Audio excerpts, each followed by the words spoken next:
You know what a Freudian slip is, right? It's when you mean one thing and say another.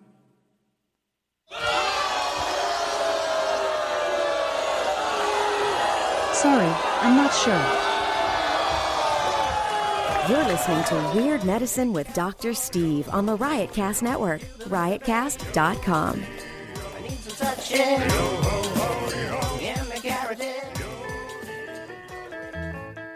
Weird Medicine contains mature contents that may be offended to some listeners. Let me What did I do wrong then? Your all's house is like an oven.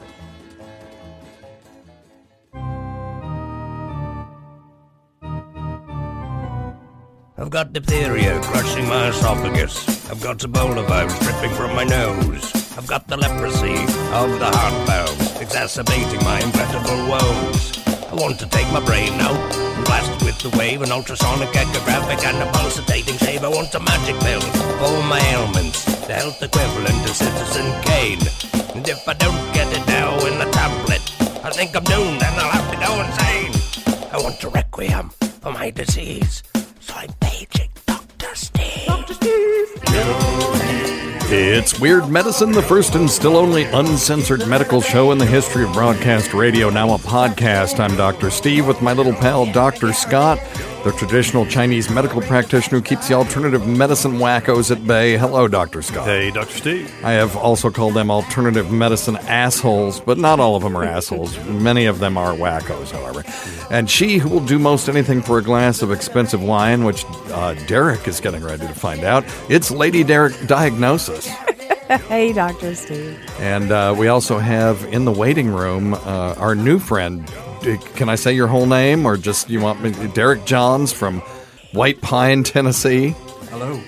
And why is your mic not doing? Just try that again. Check. There you go. Yep, very good.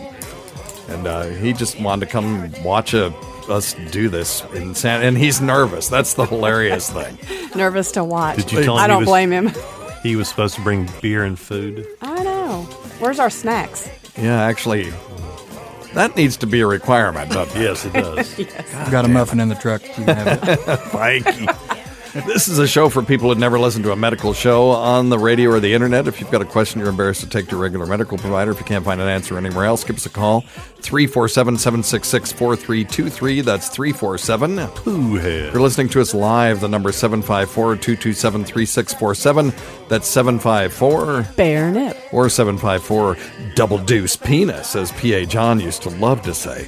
Follow us on Twitter at Weird Medicine, Lady Diagnosis, or Dr. Scott WM, and visit our website at weirdmedicine.com or drsteve.com for podcast medical news and stuff you can buy or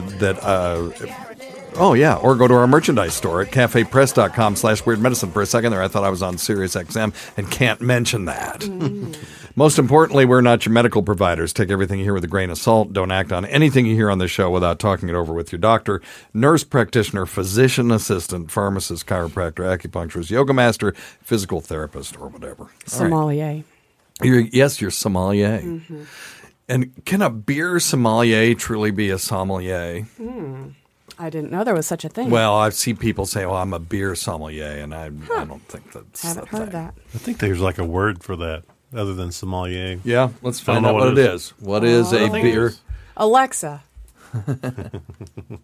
is there a beer sommelier? Sorry, I'm not sure. So We there's a aren't no. either. Okay, they're chicharrones or cicerones. Yes, Cicerone. Yeah. Is it cicerone or Yeah, chicharrones? Because that would be Italian. I think the chicharrones are those that sounds like something you would eat in a Like Mexican cheese restaurant for that's dessert. true. Yeah. Dipped in sugar and cinnamon. And cinnamon. Oh. She's always thinking. Ray Daniels, a Chicago brewer, started the Cicerone certification program 5 years ago.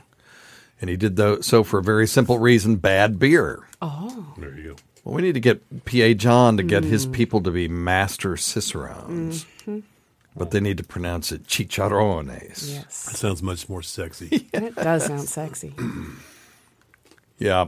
Okay, very good. So there you go. So when someone calls themselves a beer sommelier, they don't know what the fuck they're talking Exactly. about. Exactly. Thank you. Thank you very much. All right. Okay, so last show, I talked about the hysteria regarding coffee, particularly vis-a-vis what's going on in California, where they have a law that says if a product is known to have a certain carcinogens in it, and they have a list, then it has to be displayed. And somebody sued to get Starbucks to have to post these warnings because there are extremely small amounts of a known carcinogen called acrolein in it. And but the crazy thing is, and I'm just sort of recapping what I did last week because you guys weren't here. Acrolein is also found in French fries, and anytime you heat potatoes up, you'll get this stuff. But it's in doses that are so minusculely small that they're felt to be safe. Just because something is a carcinogen at higher doses doesn't mean that it is in lower doses, even with cumulative dosing. So I found an article that said, the use of caffeine showed a decrease in all-cause mortality, right?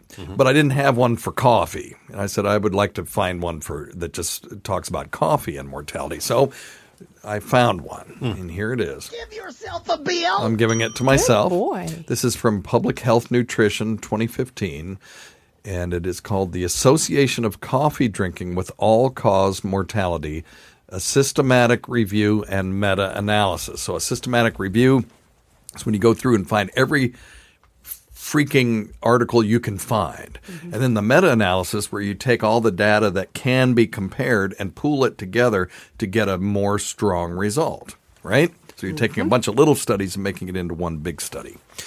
And these are decent ways to get information. Of course, the best, Derek, is... He's asleep. Exactly. A Double-blind placebo. I was a prospective double-blind placebo-controlled study. Yeah. I just wonder. God, that makes me hot. You were enamored by his blathering or whatever. Right. So, but these are pretty good. Systematic reviews with a meta-analysis is a valuable way to tease data or tease answers out of data. And this one was coffee. So they said 17 studies, including 1 million participants and 131 death events from all causes were included in this study. So this is a big-ass damn data set. And they found a U-shaped dose-response relationship between coffee consumption and all-cause mortality. And so compared with non- or occasional coffee drinkers, the relative risk for all-cause mortality were 0.89. I'll explain this in a second. For 1 to less than 3 cups and 0.87 for 3 to less than 5 cups a day, and then back up to 0.9 for greater than 5 cups a day. So an answer of 1 would be it's no different. There's no effect. So, and a 1 point. Anything greater than 1 would say that they had more deaths. So anything less than 1 would be less deaths. And this is all cause. This is cancer, heart attack, stroke, bus, getting run over by a bus, getting shot by a jail Drowning. Yeah. Okay. Yeah. Doing champagne enemas and dying from alcohol poisoning, everything. And the people who drank coffee, particularly in moderate amounts, 3 to 5 cups a day actually had the lowest all-cause mortality. So the point I'm making is if you have a cholesterol medicine and it lowers bad cholesterol, but it doesn't decrease heart attack and stroke, what good is it? Because that's what we care about. Right. We don't give a shit about these intermediate endpoints. We care about the true endpoint, which is reducing heart attack and stroke. So if I had a cholesterol medicine that made someone's bad cholesterol 5 times higher than the normal, but I could prove that it decreased heart attack and stroke, at the end, right? Then we would write it. Right. And so many of these studies and the drug reps out there that sell cholesterol medications that have not proven heart attack outcomes benefit are cussing me right now because they'll say, well, it reduces LDL, so it must be good. And it may be a class effect for statin-type drugs, but it's not a class effect for other drugs. And and Dr. Scott's hitting his forehead, except that statins still are the only intervention in pill form other than beta blockers that have shown decrease in mortality and morbidity in people who are at risk. The take-home message, though, for statins, of course, which Dr. Scott has once again derailed the conversation just by rolling his eyes at me, is that you don't want to take those unless you're at high risk. And you need them. But anyway, so we want to minimize people's exposure to those. But if you need them, they can be very valuable. Now, where the fuck was I before? I have no clue. So they'll say, it's a class effect, and it may be for statins, but they're pushing these drugs based on this intermediate endpoint, which is decreasing LDL.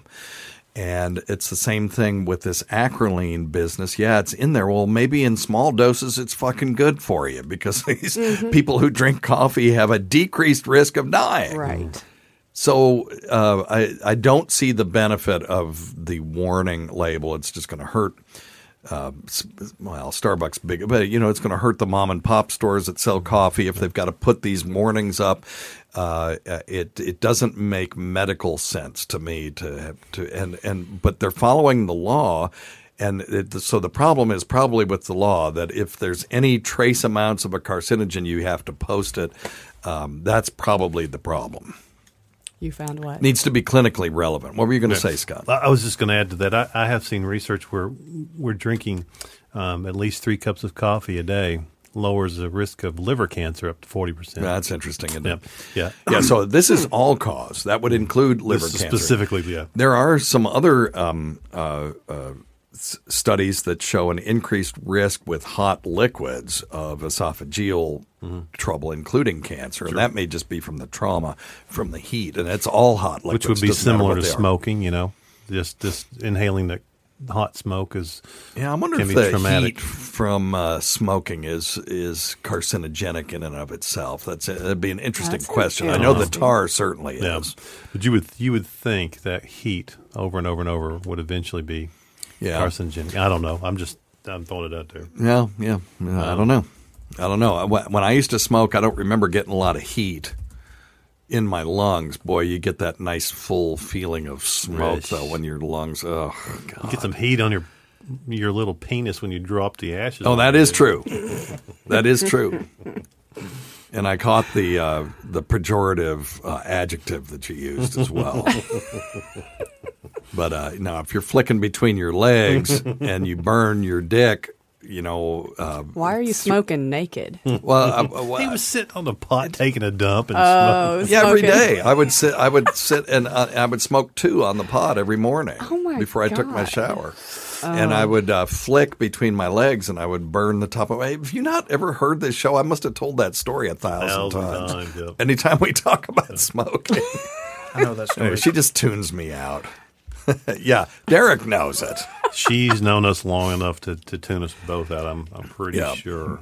But anyway, so I might get dick cancer if heat is carcinogenic, but probably not lung cancer from that. Dick is smoking hot. But anyway, all right. There you go. That's hilarious. I heard that, Lady Diagnosis. All right, we've got some phone calls to take. Number one thing. Don't take advice from some asshole on the radio. All right. We will not do that. Ronnie B., thank you, sir. Area code 978, you're on Weird Medicine. Hi, Dr. Steve, Dr. Scott. Hey, man. How's it going? Brian from New Hampshire. I'm nervous. Facet joint arthritis.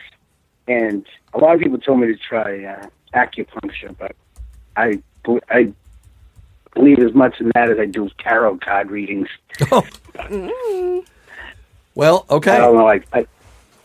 No, that's a great question. So, and your audio is terrible. You're breaking up pretty bad. What kind of arthritis do you have? Facet joint arthritis. Oh, okay. So he has facet joint arthritis, Dr. Scott. So he's going to have midline back pain. Mm-hmm. And tell us some of the other things that you've tried, and then we'll talk about the effect of acupuncture on that. well, it took forever for the pain clinic to give me enough opiates to get me to continue working. Yep. But I get an RFL, nerve kill procedure, every 6 months, but it only lasts about 3.5, 4 months. Okay, but it And does I help. get trigger point injections also that help out. Yeah. Okay. Well, the one thing that what Dr. Scott does is there's really no downside to it other than your pocketbook if it doesn't work. You know, Exactly. and most DOMs, which is what Dr. Scott is, you know, somebody that has DOM after their name. They did a 4-year medical school for traditional Chinese medicine. A lot of them are so used to insurance companies not, you know, accepting them as a provider, so they won't pay for it, that they don't have to deal with insurance clerks or any of that stuff. It's mostly cash only or cash or credit card, so they actually cost a lot less. Right. I mean, do you mind saying what your initial visit costs you? Usually runs about $100. Yeah. See, that's 1/3 of what it would be in a regular, you know, consultative physician practice. Right. So, so that's one thing. So it usually doesn't cost that much. Now, why don't you talk? I've been doing all the talking, but you're the expert on acupuncture. What can you do for him? Well, he's got facet arthritis. So the RFL is the radio frequency ablation where they cauterize the little nerves between the facets, and those can be really beneficial. And they typically do last pretty well. The problem is sometimes those nerves grow back, and they'll actually double. They'll grow back 2 instead of 1. So then you can get twice the pain strangely. You know, the thing I love about trigger points, just covering everybody's bases here, because I love the anesthesia too. I mean, those guys do trigger points. I love those the needles. I do them in my office. Typically, yeah. What they've encouraged is not to use steroids in the trigger points, because you actually get the same effect as you do using an acupuncture needle if you don't put any drugs in there. It's interesting. And that's because you don't need the steroids if you'll hit the motor point in a muscle, or if you'll get down that facet. And what I do is actually with a facet joint arthritis, I'll start a needle right on the midline of the spine and just go laterally, which is to the side a little bit, and go right down to that facet joint with an acupuncture needle. Dang. Yeah. So what does that do? You don't put medicine in it? You just hit it? Yeah, you just go right to that facet and you work around that facet joint. You can even tap it.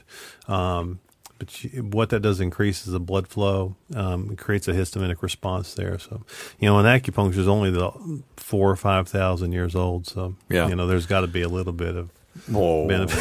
A little benefit. That logic doesn't fly. Oh, with shit. Me, hey, anything that's been around for that many astrology years. is 4,000 years old, too, and it's bullshit. You have data to back up what you astrology. have. Somebody didn't read their horoscope this morning, I guess. But you know what? Listen, and you I mean tell, the thing in the newspaper that could be anybody? I'd do a double-blind, placebo-controlled study on that, and you guys will not be able to say, "Oh yeah, that's me." Impossible. But anyway, you know, the thing is with acupuncture, it's just like anything else. For some people, it's wonderful, and some people, it's not. For some people, radio frequency works, and it does. It doesn't for others, and epidurals work for some and for others, and it's really the amount of effort you put into it. But I will tell you this, the more opiates and narcotics people take, the harder it is to treat their pain, because their pain thresholds change. So it's more difficult to get those. You can't even numb them if they're. It's hard to numb them. On opiates, can you? Hard to break through. So. Yeah, there's here's just one from a journal called Medicine, Evaluation of the Effectiveness of Acupuncture in the Treatment of Knee Osteoarthritis. It's not this is an extremely small case study, but they found acupuncture to be effective as an alternative or complementary treatment of knee osteoarthritis with high levels of improvement within a modest intervention period. Just from my own experience, and this is anecdotal evidence, I sent one of my coworkers to Dr. Scott because she was bent to 4 different doctors. He gave her one treatment, and she was standing up straight with no pain after that. So does that last, or do you have to maintain? With her, it did. You know, it's the craziest thing. So, the more acute it is, the better. The easier it is to treat. You know, the more chronic it is, the more difficult. I'm looking for some other some other articles that have a little bit. I've seen them. I'm just trying to do this on the fly, and it's a little bit harder to do. I was hoping Dr. Scott would talk a little longer. I can talk. Dr. Scott, I need you to poke needles in every inch of my body. We can do it. Treating the pain. Okay, here we go. Remember, we were just talking about a meta-analysis. Sure. Here's a large study, individual patient data meta-analysis. This was in the journal Pain. This is not a bullshit, some complementary medicine journal. And I'm not saying they're all bullshit, but there should not be an inherent bias in this. This is a regular pain journal. And they said despite wide use, acupuncture remains controversial. And, they did a meta-analysis on a bunch of different studies. And they said we found clear evidence that the effects of acupuncture persist over time with only a small decrease in treatment effect at 1 year. We found no obvious association between trial outcome and characteristics of acupuncture treatment. But blah, blah, blah. Okay, I'll just read you their conclusion. Acupuncture is effective for the treatment of chronic musculoskeletal headache and osteoarthritis pain. Treatment effects of acupuncture persist over time and cannot be explained solely in terms of placebo effects. Referral for a course of acupuncture treatment is a reasonable option for a patient with chronic pain. This is from a journal that pain management specialists write in, and read. So what the hell? So if it's cheaper and it works most of the time and it never makes it worse, why not try? Right. It would only make it worse if you get in with somebody that doesn't know what they're doing. Yeah. Took a weekend course and doesn't know what they're doing, and then offers, the package where you get acupuncture and a coffee enema and a prostate massage. That's for $1,250. Well, that ain't a bad deal. That is a pretty good deal. Now we're talking. Hell, Scott, I may have just come up with something. So anyway, but I think it'd be worth trying. And I started off as a skeptic, and the more data I see, the less skeptical I become, to the point where I invited Dr. Scott to be in my office, in our old office in rural Tennessee, and it was a very successful partnership. So anyway, that's why he's sitting here today. Even though I'm going to make sure that they have that they're credible. You would want to see DOM after their name. You just if he'll go to it's the nccaom.org. That's just the National Clearinghouse, and you can find people who are board certified in Oriental medicine. Yeah. And that's the best way to go. If you just go to someone who's a weekend warrior that took a weekend course. And really start. I think the perfect combination would be MD/or DO/DOM. That would be awesome. Well, you have any of those? Did you have any people that had MDs going through your school? Oh God, yeah, absolutely, yeah, absolutely, yeah. MDs and DOs, yep. But I don't know where this guy lives, but we can if he'll send us an email us, we'll hook you up. We'll send him a link for sure. It's become that fucking acupuncture show. All right, man. Hey, I hope you feel better. Let us know. Thanks a lot. Okay. All right. All right. Thanks a lot. See you, man. I hadn't had that conversation in a while. I think it's important. Today's episode is brought to you by Angie. Angie has made it easier than ever to connect with skilled professionals to get all your jobs and projects done well. Let me tell you, there's the version of it where you try to do something at home, and then there's a version of it where you have someone help you, you watch them do it the right way, and you go, thank God I didn't try to do that myself. I have fully done things around the home that I think look good, and then a bang in the night, and I wake up to a shelf collapsing, a painting falling off the wall. I've seen it all go south. I own a home, and I can tell you, I know how much work it can take. Whether it's everyday maintenance and repairs or making dream projects a reality, it can be hard just to know where to start. But now all you need to do is Angie that and find a skilled local pro who will deliver the quality and expertise you need. Whatever your home project, big or small, indoor or outdoor, you can Angie that and connect with skilled professionals to get the project done well. Right now, one of my wish lists is I want a bike for my condo in Milwaukee, and I would love to rig it up on a pulley in the ceiling because I have one of those lofted ceilings, but I'm so scared to try that on my own. Angie has 20 years of home experience, and they've combined it with new tools to simplify the whole process. Bring them your project online or with the Angie app. Answer a few questions and Angie can handle the rest from start to finish. or help you compare quotes from multiple pros and connect instantly, which means you can take care of any home project in just a few taps. Because when it comes to getting the most out of your home, you can do this when you Angie that. Download the free Angie mobile app today or visit Angie.com. That's ANGI.com. All right, let's see here. Area code 765. You're on Weird Medicine. Hey, Dr. Steve. Hey, man. I sent you a tweet a little while ago. I have a friend that's just getting over the flu. It was bad for like a week. He went to the doctor and actually got the swab test and had the flu, and said his doctor told him the flu shot wouldn't have done anything for him anyway. And I'm just wondering, do doctors just say that so you don't feel bad about how I didn't get the flu shot? Well, this year, the flu shot wasn't that great. I think it had 10% effectiveness, something like that. Scott could maybe look that up. So in this case, that was actually kind of true, although and one year I got influenza, and I'd had the flu shot and the flu miss, and I still got it anyway, but I didn't die, and I didn't end up in the hospital on the ventilator like a lot of other people did that year. So,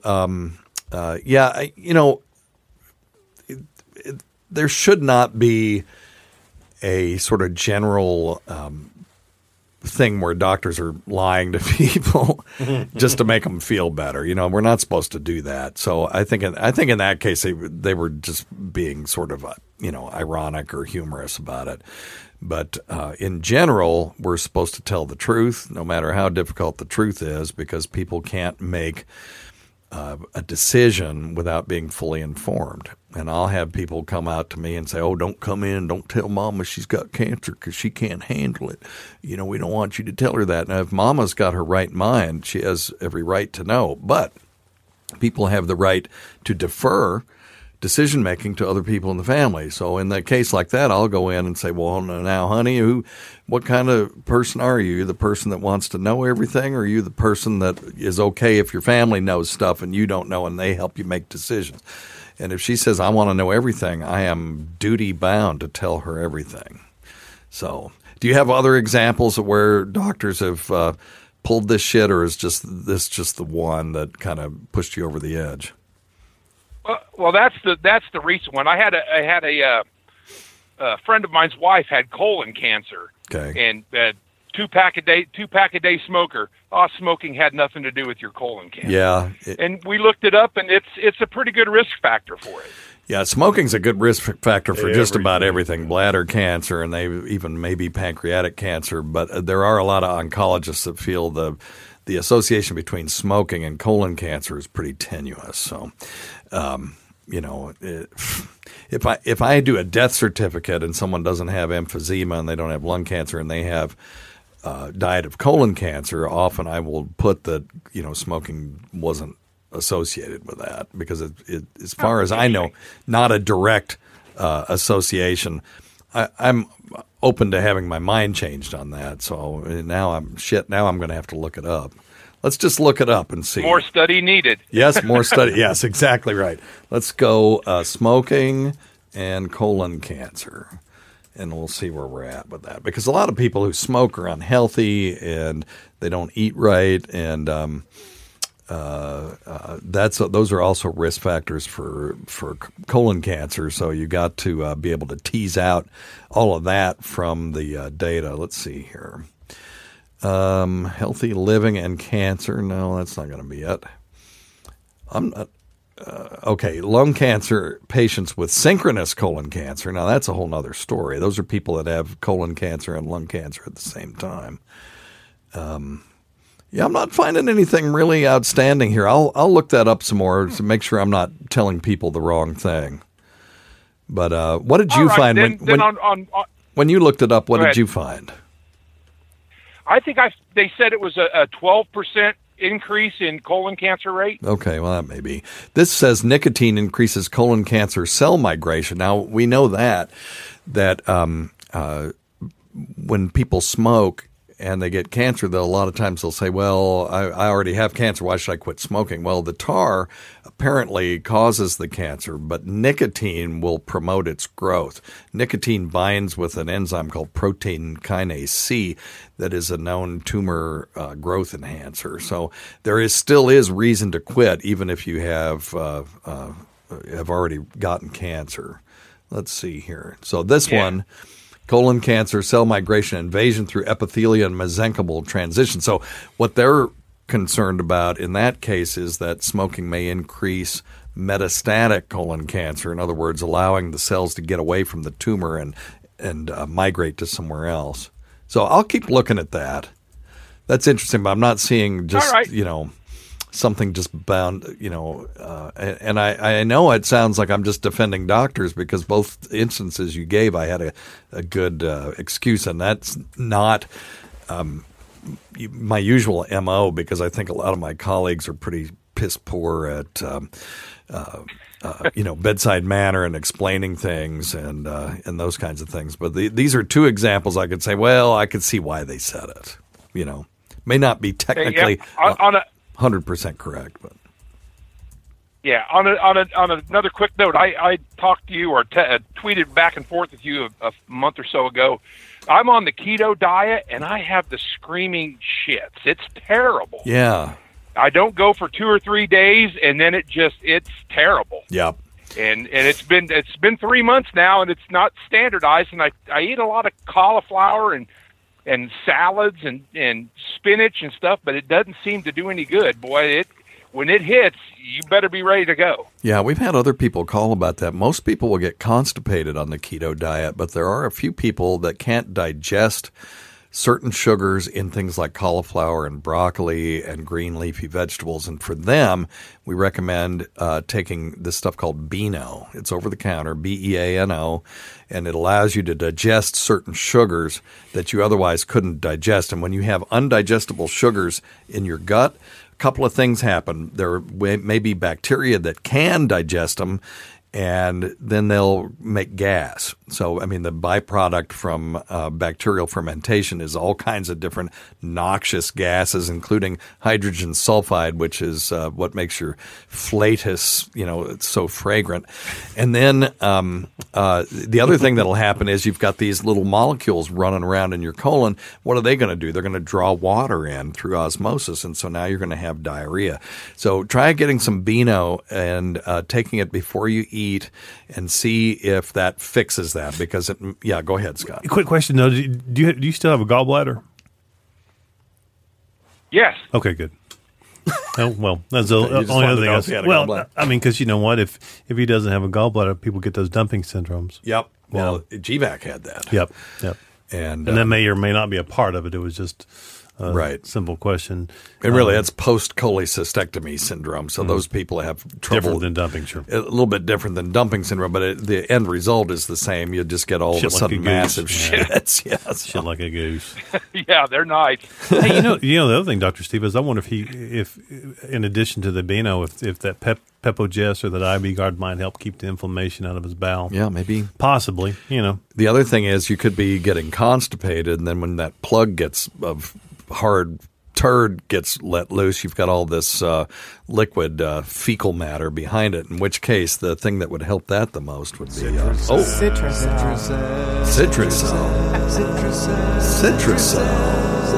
All right. Anyway, I will try both. That actually might help as well. So let us know. Call us back. Let us know. Yeah.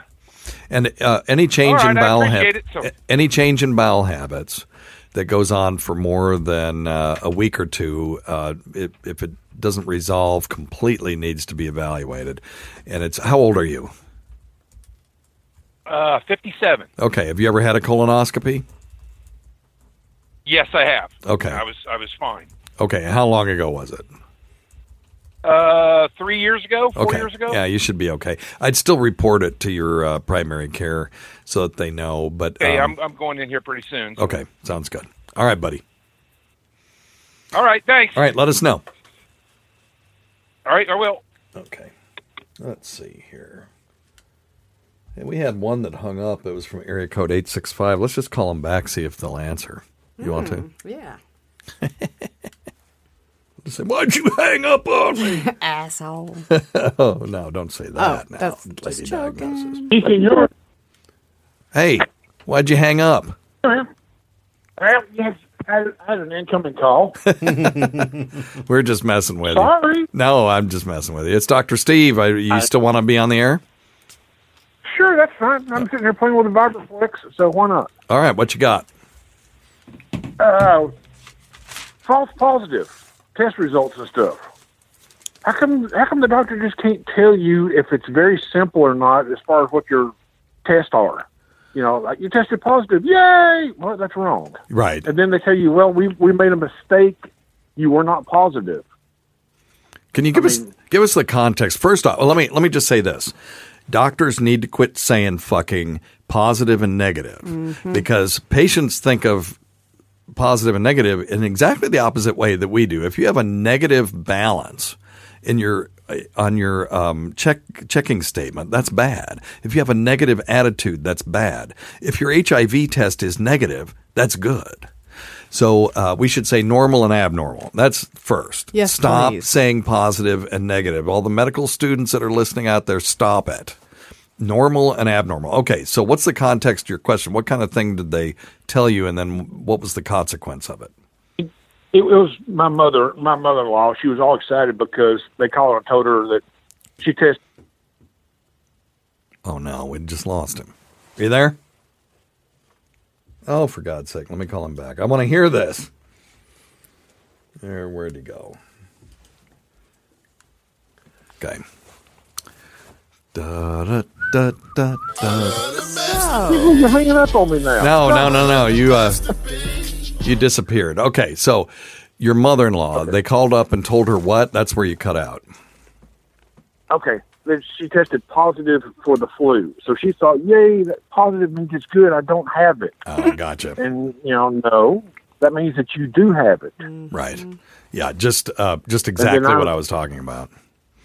Sorry, I stole your thunder. I thought you were going to say something other than that, and so I wanted to get the positive and negative soapbox out of the way before we and that's what it was about. So, yeah, no, it's bullshit. Say normal or abnormal.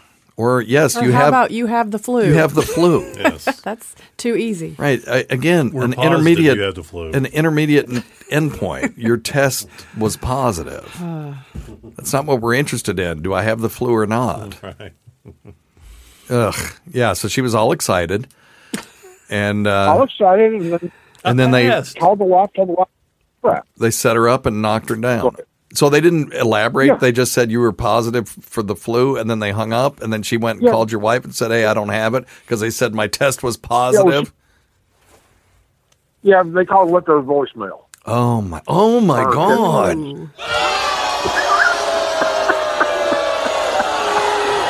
Okay, now I'm getting mad. Yep. Let her rip. Yeah, you don't give bad news. There's a whole protocol for breaking bad news, even if it's as minor, which sometimes is not minor, as telling somebody they've got influenza. But to just say your flu test was positive and hang up without any the first rule of breaking bad news is you always say what you're going to do about it. You don't just say, well, you got cancer. Oh, by the way, our time is up. Yeah. You have cancer, and here's what we're going to do about it. Click. Right. So, I'm doubly now I'm getting angry. We're going to have to stop the show. We'll have to go do a lap. Anyway, I'm sorry that happened to her. Have a cup of coffee. That way it makes That's right. It helps your liver. I'm going to find one that says craft beer makes you live longer. Yes. I've been on keto for some time now, and I'm not losing weight, and it's because I'm still drinking beer because it's not keto. So I'm going to have to stop drinking for a while. What? Oh my God! I know it. Or I'm just very be pissed. happy with who you are. There's proof that I'm a big fatso. There's proof that moderate consumption of alcohol makes Maybe you I live could drink longer. wine, but I can't just drink a little bit of wine. It tastes so good; it just goes down so easy. God. So, I can't. If I drink wine, I'm going to wake up at 1 a.m. I don't know why that is. Yeah, if I drink wine, I'm going to wake up between 1 and 2. I'm going to be awake. Yeah. And yeah, horny. me too. Why is that? I don't know. I mean, it happens to me too. Maybe I could do vodka and that in one of those drinks, Club like soda ice even. or something. Yeah. Or even Or club soda ice. with a little lime juice in it or something. By the way, I don't want this to turn into a cooking show, but we went to the Keys recently and we found this place called Lorelei Restaurant in Isla Morada, and they had the best key lime pie that my kids ate key lime pie every single place they went, and that was their favorite. And so I emailed the guy. Because I looked everywhere trying to find a recipe that looked even remotely like it. There's so many. And he had it already pre-printed up, so I don't think he would mind if I gave it out on the air and it's so unbelievably simple. The first thing was this stuff was white. It looked like cheesecake, but it wasn't. There was no you could tell there wasn't any cream cheese in it. And I tried making it with whipped cream. Oh. And whipping cream up, and if you froze it, it came out okay. But if you let it sit for any time at all, it just would turn back into cream again, right? So I researched some stuff called stabilized whipped cream, which you can use to make frosting, like a whipped cream frosting. And it's where you take gelatin and you take a packet of gelatin, put it in a few tablespoons of water, you let it sit, and then you heat it up till the gelatin dissolves, and then as you're whipping your cream, you dump in. There's some science behind this. So you dump in the gelatin, and when it cools, it'll stabilize. Even at room temperature, it'll keep its shape. So I thought that might be it. So I emailed the guy, and I was all this, hey, I researched this and I researched that, and I could tell you didn't do And then he just sent me a picture of this thing that they give out at the restaurant that has the recipe. I thought he'd be all impressed that I'd researched stabilized whipped cream. But I was right. I'll give myself one of these. Give yourself a bill. He uses stabilized whipped cream, but it's Cool Whip. Oh, I love Cool Whip. So you take an 8-ounce thing of Cool Whip. All right, a third of a cup of key lime juice, and a 14-ounce can of sweetened condensed milk. Ooh. And you just mix it all together, and it ends up looking sort of like pudding. And you put that in. I'm going to do it in a springform pan with a homemade graham cracker crust, which is really easy to make too. You just Google that, and then you freeze it. And when it comes out, even frozen, it's not like a frozen solid. No, it's not. It never it doesn't. The texture is perfect. If you let it sit out for even 5 minutes, pull it out and slice it up before you're ready to serve it, it'll be perfect. And it is fantastic. Have you made it yet? Mm-hmm. Oh, I have some downstairs, and you can have some as soon as we're done. Yeah, because now that we're home, I can't get the boys to eat the fucking shit. Really? Yeah, they're like, nah. Little stinkers. Well, because it's not the same. Mm-hmm. When you're in Tennessee and it's cold and rainy, yes, nobody wants to eat key lime pie. But when you're in the Keys, and it's palm trees and the warm nice breezes. Exactly what I was going to say. Nice warm breeze, and the sun's going down, and you can watch the sun go down over the Gulf. Yeah. And all of a sudden, it's awesome. But anyway, there you go. That's all I got. So is the show over? Yeah. Okay. All right. Of course it is. Round one. Ding. Stacy, you got anything else?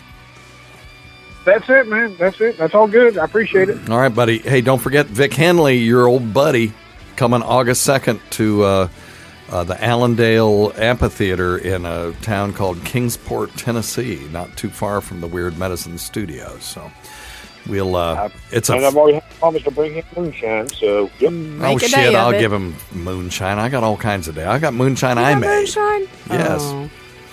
You're aware of that. You've had some of my moonshine. You made? Yeah. Oh, okay. Yeah, I made it from molasses and white sugar and fermented it and distilled it. I was an organic chemist, so that's cake. And let it sit over fresh cherries for a year. It was very good. So, but anyway, yeah, August 2nd, free concert. Kingsport, Tennessee. Email me for lodging information, and there will be information up on etncomedy.com pretty soon. Don't forget Dr. Scott's website at simplyherbals.net. That's simplyherbals.net. And don't forget stuff.drsteve.com. Please use that. Really helps. Stuff.drsteve.com. Tweaked Audio Keto.com has the best earbuds for the price on the market. And if you put in the offer code FLUID, you get 33% off, which is amazing. It's like getting 3 for the price of 2, or 1 for the price of 2/3 of 1. But anyway, if you're interested in getting archives, why would you? Why would you not? Well, okay, very good. I can't imagine why you would want to, but that's the kind of salesperson I am. I'm terrible. Go to premium.drsteve.com, premium.drsteve.com for $1.99. You can get access to all of our shows, plus our premium content, such as it is. And there are a few premium shows on there. So check that out. I'm not interested in doing Patreon, really. I just am trying to get all of our stuff behind a paywall so my employer doesn't listen in. All right? Anything else? Sounds good to me. What else you got? I want to thank Dr. Scott, Lady Diagnosis, Derek Johns for hanging out with us. We can't forget Rob Sprance, Bob Kelly, Greg Hughes, Anthony Cumia, Jim Norton, Travis Teft, Eric Nagel, Roland Campos, Sam Roberts, Pat Duffy, Daniel Ross, Ron Bennington, Fez Watley, who's early supported this show and has never gone unappreciated. Until next time, check your stupid nuts for lumps, quit smoking, get off your asses, and get some exercise. We'll see you in 1 week for the next edition of Weird Medicine.